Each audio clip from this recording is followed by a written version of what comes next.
Hello అండి. So welcome to Ashok academy. So idioms అనేవి మనకు ఎగ్జామ్స్ ప్రిపేర్ అయ్యేటప్పుడు very important, especially SSC exam prepare అయ్యేటప్పుడు.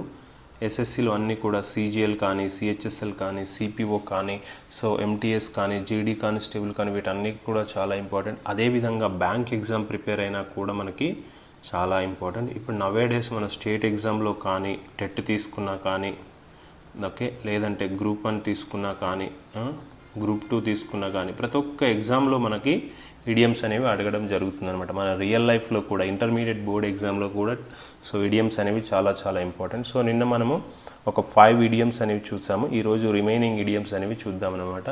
So don't forget to subscribe. మా YouTube ఛానల్కి ఫస్ట్ టైం వస్తే సబ్స్క్రైబ్ చేయడం మాత్రం మర్చిపోకండి. అదేవిధంగా మీరు ఇంగ్లీష్లో ఎందులో వీక్ ఉన్నారో లేదా మీకు ఏదైతే డౌట్గా ఉందో దాన్ని కింద కామెంట్ చేయండి. మేము తప్పకుండా వీడియోస్ అనేవి అప్లోడ్ చేస్తాం అనమాట, సరేనా? సో మనం ఇప్పుడు ఒకసారి చూద్దాం. మనము ఎప్పుడైనా సరే ఎప్పుడన్నా అరుదుగా చేసేటటువంటి పనులను తెలపడానికి వాడేటటువంటి ఇడియం ఏంటిది? Once in a blue moon. కొంతమంది అంటారు, రే నాన్ వెజ్ తింటావా నువ్వు అంటే, once in a blue moon I eat non veg, ఎందుకంటే నాకు అంతగా పడదురా, నేను ఎప్పుడో ఒకసారి రేర్గా తింటాను అని చెప్తారనమాట. సో అలాంటి నెక్స్ట్ వన్ ఇంకొకటి ఏంటంటే, ఎప్పుడన్నా అవుటింగ్కి వెళ్తావారంటే once in a blue moon వెళ్తానరా, వెరీ హ్యాపెన్ వెరీ రేర్లీ, ఎప్పుడో ఒకసారి కానీ వెళ్ళను అని చెప్తారనమాట. నెక్స్ట్, సో ఏదైనా సరే మన స్థాయి కంటే వెరీ ఎక్స్పెన్సివ్ ఉందనుకో, అరే అది ఇంకా అంటారు, మన తెలుగులో అంటారు అనమాట, రే నీకు అది కొనియాలంటే నా తల తాకట్టు పెట్టాలి అని అంటారు అనమాట. సో అట్లనే ఇంగ్లీష్లో మనకి ఏముందంటే అన్ arm and a leg. Okay, an arm, okay, అది నాకు చేతులు కాళ్ళు నరుక్కుంటే కానీ రాదురా అనేటట్టుగా చెప్తామన్నమాట. సో సడన్గా మీకు ఒకడు వచ్చాడు అనుకో, ఒకటి వచ్చి అరే నువ్వు ఐఫోన్ కొనుక్కోవచ్చు కదా అన్నాడు అనుకో, అరే నా ఫోను సో చైనా ఫోన్లకు సంబంధించి లేదా ఈ వివోనో ఒప్పోనో ఏదో రెడ్మీనో ఫోన్లకు సంబంధించిందిరా, సో నేను ఐఫోన్ కొనాలంటే 80,000-90,000 పెట్టాలి, so for me it is an arm and leg, very expensive రా అని చెప్తామన్నమాట. నెక్స్ట్ వన్, సో కొన్నిసార్లు మనం కొన్ని చెప్పాలి అని అనుకుంటాం, కానీ మనమే ఆపేసుకుంటూ ఉంటాం అనమాట. ఎందుకు?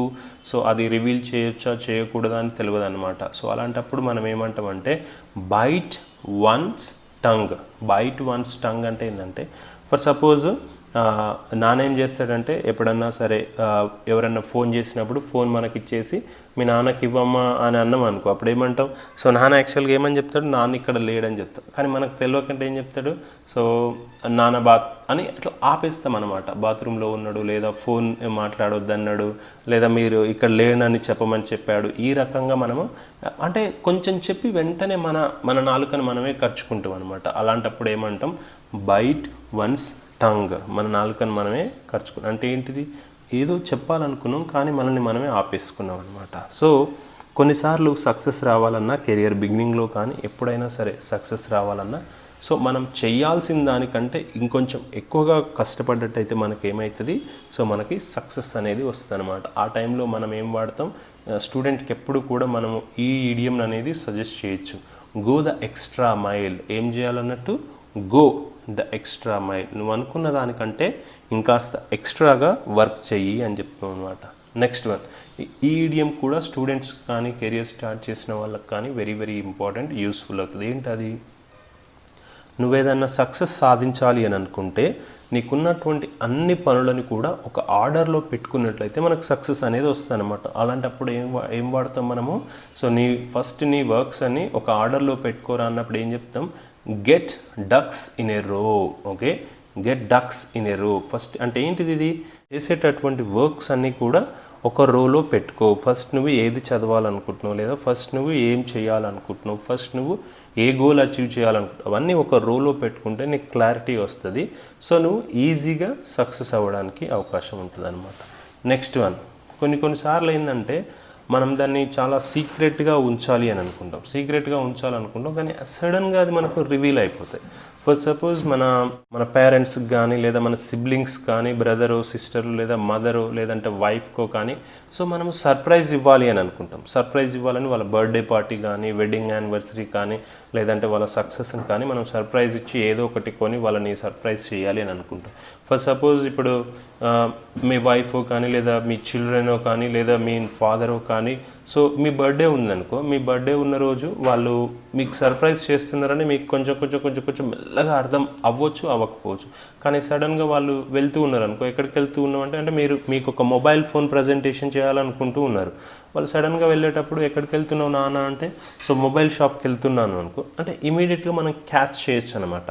సో అట్లా వాళ్ళకి తెలియకుండానే సీక్రెట్ అనేది రివీల్ చేస్తారు. అలాంటి టైంలో మనం ఏం చేస్తాం, let the cat out of the bag. అంటే ఏంటిది, let the cat out of the bag. ఈ క్యాట్ దీని వెనకాల ఒక చిన్న కథే ఉందన్నమాట. ఏంటిది అని చెప్పడం అనమాట. అంటే ఓల్డెన్ డేస్లో యూరోప్ కంట్రీలలో ఏంటంటే, సో పిల్లి పిల్లలు పులి పిల్లలు ఒకే రకంగా ఉండేవన్నమాట. అంటే ఏంటి, పిల్లి అండ్ పులి పిల్లలు. సో పులి పిల్లని వాళ్ళు అమ్ముతూ ఉండేవాళ్ళు, పిల్లిని చూపించి ఇది పులి పిల్ల అని చెప్తూ ఉండేవాళ్ళు. అయితే పులిపిల్ల ఏదైతే ఉంటుందో అది తొందరగా జంప్ చేయదు అనమాట, చిన్నది కాబట్టి.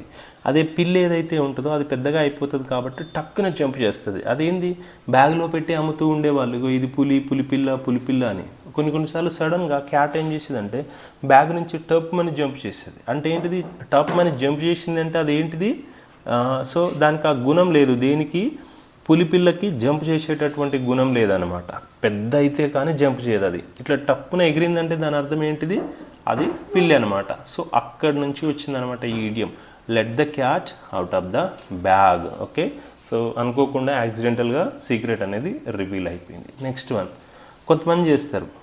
ఇంకా కొంతమంది మనం ఎప్పుడు కూడా చెప్తూ ఉంటాం అనమాట, అరే నాకు అస్సలు టైమే లేదు, రోజు పని చేస్తూ ఉన్నారా, ఎక్కువ పని చేస్తూ. కొంతమంది చాలామంది ఉంటారు అనమాట. ఏంటంటే వాళ్ళకు డబ్బులు సరిపోక ఇక్కడ వర్క్ చేస్తారు, అక్కడ వర్క్ చేస్తారు. ఇంట్లో ఒక్కరే ప్రైమ్ వర్కర్ అయ్యి ఉండి వాళ్ళు అక్కడ అన్ని పనులు చేసి వాళ్ళు ఎప్పుడు చెప్తాం, అరే నాకు టైమే లేదురా అక్కడికి రావడానికి అని చెప్పి. అలాంటి టైంలో మనం వాడేటటువంటి ఈడియం ఏంటంటే working against the clock. Okay, working against the clock అంటే అస్సలు తీరిక సమయమే లేదు, 24 గంటలు పనిచేస్తూనే ఉన్నానరా అయినా కానీ తీరట్లేదు అని చెప్పేటప్పుడు మనం ఏం వాడతాం, ఈడియం వర్కింగ్ అగెన్స్ట్ ద క్లాక్ అని వాడతాం అనమాట. సో దాని అర్థం ఏంటిది, not having enough time to do something. Okay, ఏదన్నా పని చేయడానికి నా దగ్గర సరైనటువంటి సమయం అనేది లేదనమాట. నెక్స్ట్ వన్, సో మనం కొన్నిసార్లు ఏం చేస్తామంటే అది ఓవర్ అయిపోయాక మనము దాని గురించి ఎక్కువగా థింక్ చేస్తూ ఉంటాం. ఫర్ సపోజ్ లాస్ట్ టైం ఎలక్షన్లో చూసుకున్నట్లయితే బైడెన్ గెలిచాడని అనౌన్స్ చేశారు, ట్రంప్ మాత్రం లేదు నేనే గెలిచినా అని చెప్తా ఉన్నాడు అనమాట. అదేంటంటే ఫూలిష్నెస్.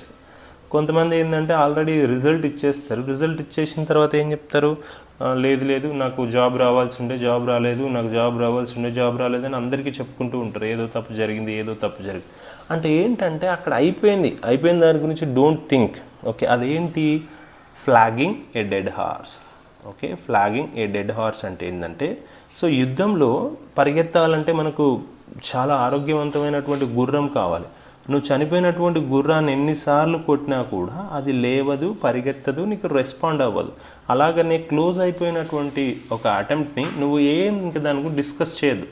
దాన్ని ఏమంటాం, attempting to continue with something that is over. Okay, అయిపోయిన దాని గురించి పదే మాట్లాడినాం అనుకో, ఆ టైంలో ఏమని మాట్లాడాలి, ఫ్లాగింగ్ ఏ డెడ్ హార్స్. కొంతమంది బ్రేకప్ అయిపోయిన తర్వాత పదే ఆ అమ్మాయి గురించే ఆ అబ్బాయి గురించే మాట్లాడుతూ ఉంటారు అనమాట. అప్పుడు మనం అనొచ్చు, అరే don't flag A dead horse, ఇంకా అయిపోయిందిరా అది, నువ్వు దాని గురించి ఒకటే పెద్ద ఎంత డిస్కషన్ చేసినా రాదు, వాళ్ళకు పెళ్ళి అయిపోయిన వాళ్ళు ఇంకా రారు అని మనం చెప్పొచ్చు అనమాట. నెక్స్ట్ వన్, మనం కొన్నిసార్లు హౌ ఆర్ యూ అనగానే very happy, I'm good, I'm fine ఇలాగ చెప్తామన్నమాట. కానీ కొంతమంది క్రేజీ పీపుల్ ఏం చేస్తారంటే ఆన్ క్లౌడ్ 9 అని చెప్తారు. ఓకే, ఆన్ క్లౌడ్ 9 అంటే అర్థం ఏంటంటే ఐఎమ్ వెరీ హ్యాపీ అనమాట. క్లౌడ్ 9 అంటే ఏంది, నువ్వు 9వ క్లౌడ్ మీద ఉన్నావని అర్థం కాదు, ఐఎమ్ వెరీ హ్యాపీ అని అర్థం అనమాట. సో ఆన్ క్లౌడ్ 9 అనగానే అంటే ఏంటి, ఇట్స్ ఎ ఇడియమాటిక్ ఎక్స్ప్రెషన్ అనమాట. మిమ్మల్ని ఎవరైనా అడిగినప్పుడు ఈసారి సో హౌ ఆర్ యూ అంటే ఆన్ క్లౌడ్ 9 అని చెప్పారనుకో, చదువుకున్న వాళ్ళైతే ఈజీగా అర్థం చేసుకుంటారు. ఆన్ క్లౌడ్ 9 అనగానే okay he is very happy, he is using idiom, so he knows very well అనేది వాళ్ళు చెప్పుకుంటూ ఉంటారు అనమాట. నెక్స్ట్ వన్, 15th వన్, కొంతమంది ఏం చేస్తారంటే అనవసరమైన దానికోసం రచ్చ చేస్తారనమాట.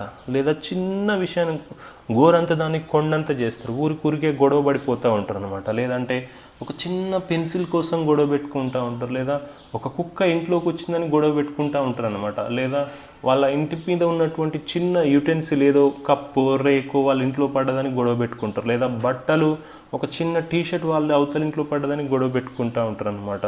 లేదా ట్యాప్ వీధిలో ఉన్నటువంటి ట్యాప్ కొంచెం వాటర్ ఫ్లో అయ్యి వాళ్ళ ఇంటి ముందరికి వెళ్ళిందంటే ఇంకా వాళ్ళు గొడవ పెట్టుకుంటూనే ఉంటారు అనమాట. వాళ్ళంతా ఎవరంటే storm in a tea cup, అర్థమవుతుందా? సో టీ కప్పులో తుఫాన్ అనమాట. అరే ఎందుకురా దాని గురించి అంత నస అవసరం లేదు అని అందరికీ అర్థమైపోతుంది, కానీ ఆ గొడవ పెట్టుకునే వాళ్ళకి మాత్రం అర్థం కాదు. అలాంటప్పుడు ఏం చేస్తాం, storm in a tea cup అని వాడచ్చు అనమాట. Storm in a tea cup అని వాడచ్చు. సో ఇవండి ఈరోజు మనం డిస్కస్ చేసినటువంటి 10 ఈడియమ్స్. నెక్స్ట్ వీడియోలో ఇంకొక 10 ఈడియమ్స్ అనేవి డిస్కస్ చేద్దాం. సో మీరు తప్పకుండా సబ్స్క్రైబ్ చేసుకోవడం మాత్రం మర్చిపోకండి. సో మీరు ఏ ఎగ్జామ్ ప్రిపేర్ అయినా ఇంగ్లీష్ రిలేటెడ్కి సంబంధించినటువంటి మీకు ఏ ప్రాబ్లం ఉన్నా, ఏ డౌట్ ఉన్నా, సో మాకు కామెంట్ చేయడం మాత్రం మర్చిపోకండి. అదేవిధంగా సో మీ ఫ్రెండ్స్ ఎవరైతే ఇంగ్లీష్ కోసం ప్రిపేర్ అవుతున్నారో, కాంపిటేటివ్ ఎగ్జామ్ కానీ జనరల్ ఇంగ్లీష్ కానీ, సో మా వీడియోని సెండ్ చేయడం మాత్రం మర్చిపోకండి. ఓకే అండి. సో